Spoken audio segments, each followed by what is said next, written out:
No one was injured in an overnight fire that destroyed an Aylmer home. The fire broke out in the home under construction in the area of Clock Street and Cook just after 3 this morning. It took firefighters 2 hours to extinguish the blaze. Investigators are now searching for the cause of that fire. A fifth person is facing charges in connection with a shooting last spring in the Southeast End. Residents reported hearing shots fired in the area of Heron Road and Finn Court on April 27th.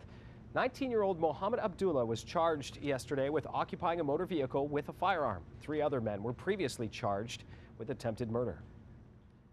A 26-year-old crack dealer has been convicted of aggravated assault in the stabbing of a man in a Westboro apartment. Christian NKUSI was acquitted of the more serious charge of attempted murder in connection with the stabbing of a 37-year-old man in August of 2012. The judge admitted it wasn't clear what happened in the apartment the night of the stabbing.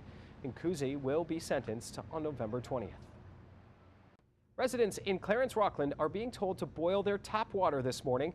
The town has issued a boil water advisory as crews work to reconnect the water main on Karen Street. Residents will need to boil their water for 1 minute before using it. The advisory will be in effect for 48 hours.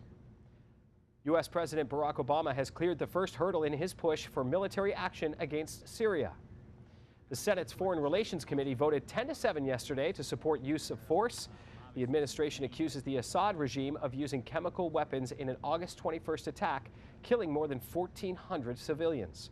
Legislation supporting U.S. military action against Syria is expected to reach the Senate next week. Meantime, Syria is dominating the opening day of the G20 summit in St. Petersburg, Russia. Prime Minister Stephen Harper and the other leaders are supposed to be discussing world economic issues. Russia is urging the United Nations to present a risk analysis of potential U.S. military strikes on Syria's atomic facilities. And China is warning the world leaders of the global economic risks of a potential U.S.-led military intervention in Syria. Lung cancer kills more Canadians than any other form of the disease. It is also one of the hardest to detect. If it isn't caught early, it has one of the lowest survival rates. CTV's medical specialist Avis Favreau with the Canadian team of researchers who've come up with a test to change those statistics.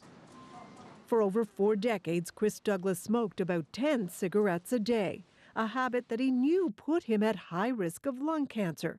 And so he finally quit. I was tired of smoking. I knew that it was very dangerous activity. Chris also joined a study where doctors scan the lungs of current and ex-smokers. Most have nodules, growths in the lung, and many patients will end up in surgery having a biopsy to see if that lump is cancer or not.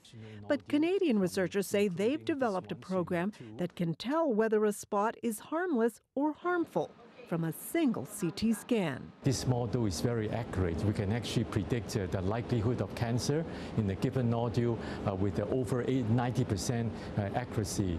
It uses data from the lung scan along with the patient's age, gender, and medical history to analyze spots even smaller than 1 centimeter for their potential to spread and kill. We can actually punch in the data within literally 1 to 2 minutes. We can derive the risk index. It's important research because many countries, including Canada, are now considering whether to start screening current and former smokers. And the Canadian design tool could make those screening programs simpler. It's mainly reducing the number of invasive procedures, the number of biopsies and the number of surgeries that would be done to take the nodule out and then look under the microscope whether it's malignant or benign. In Chris's case, that spot was indeed early-stage cancer. He had surgery to remove it. It's not an exaggeration to say that they saved my life. Avis Favreau, CTV News, Toronto. The world's fastest man is ready to run into retirement. Jamaica's Usain Bolt announced the 2016 Summer Games in Rio will be his last. Bolt has won 6 Olympic gold medals and 8 gold medals at the World Championships. But before he retires, he has a few more goals: to win more gold in Rio and break his world record in the 200 meters.